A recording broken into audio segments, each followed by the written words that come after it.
there, I'm Linda Murray, founder of Athena Leadership Academy. Today I want to just quickly share with you a topic that seems to be coming up a lot, certainly in my world, and this is the impact of behaviours in creating toxic cultures. So a toxic culture is one that isn't conducive to people flourishing. It's where people don't feel comfortable to speak up. Innovation doesn't occur. We start to see symptoms of bullying, and sometimes you can even notice some leaders who are enjoying the power a little bit too much and their egos are basically driving the situation.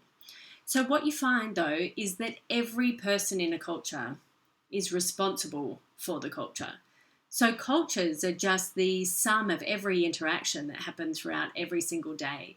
So the beauty of that is that we all have the opportunity to impact a culture. We need to be mindful of whether we're impacting it positively or negatively.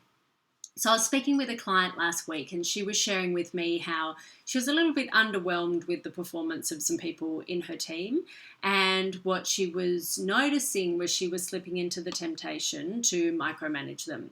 So she'd found that she was checking everything that they were doing.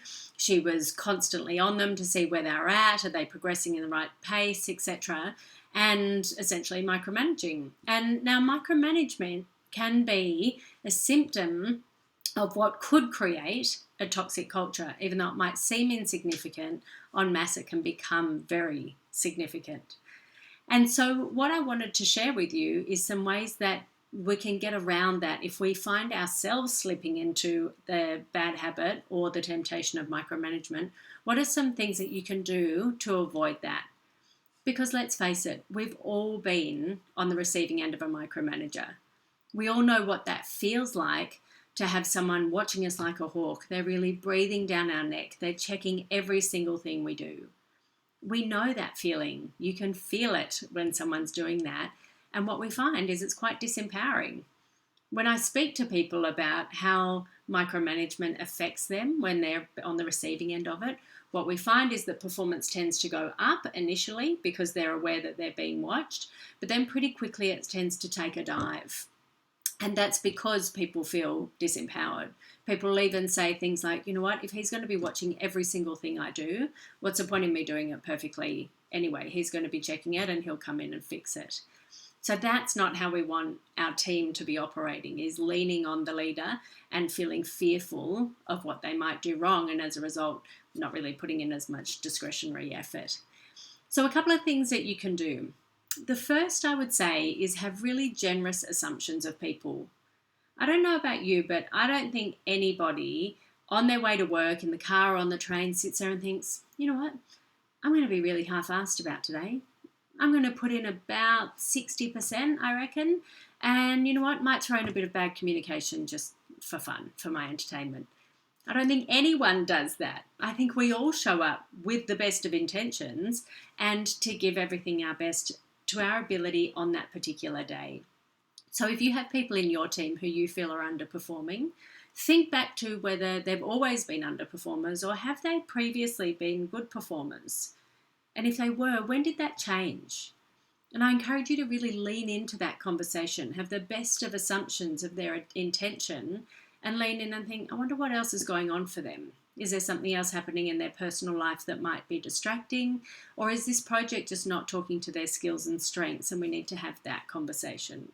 So rather than micromanaging, be generous in your assumption of what's going on for people. So the second thing that we can do is ensure that we're setting really clear expectations. It's one of the great myths of communication is that communication has in fact occurred. So we all intend to communicate really clearly, but it's actually our responsibility as the communicator to ensure that the recipient of the message has actually heard it and understood it. So we want to be checking in and hearing back from the recipient as to what exactly they've understood. And when we're talking about delegating pieces of work, for example, a really great question that I know Brene Brown uses with her team is, what does finished look like? So they will actually have that conversation when it's a new project that we've got on the table. They'll say, what will finished look like? That means, when's it actually due? Will it be a 1-page report or a 20-page report? Who's going to be involved, etc. So really defining that finish line. Because what that allows you to do, which is my third point, is give your people some rein. Give them some flexibility and some empowerment to be able to go and do things their way. It's very easy, especially when we're not trusting someone and we're micromanaging them, to expect them to do things our way because we assume that's the best way. But if they know exactly what finish looks like, allow them to do it their way. It could be as good, it could even be better than the solution that you were going to create. So we know that micromanagement is an easy thing to slip into. It is also indicative of a lack of trust, and we never ever perform at our best when we feel like we're not being trusted.